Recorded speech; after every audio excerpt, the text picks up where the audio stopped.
Україні! Крим – це Україна, і я дуже хочу, щоб наступного року ми, вже побудувавши цю кримськотатарську садибу, обов'язково відмічали річницю побудови кримськотатарської садиби в музеї у мене в Бахчисараї.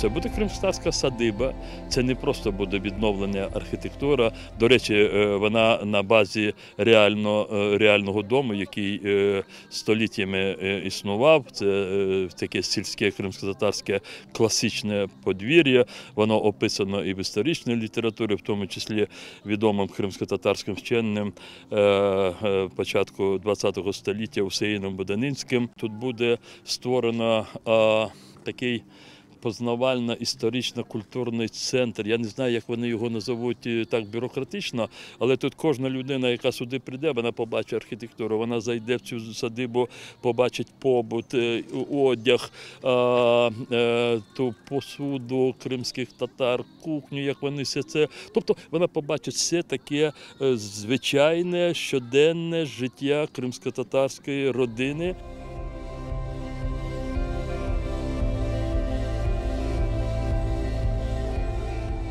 В нашому музеї вся Україна представлена, бо ми вважаємо, що наш музей є унікальний, оскільки, по суті, це є Україна в мініатюрі.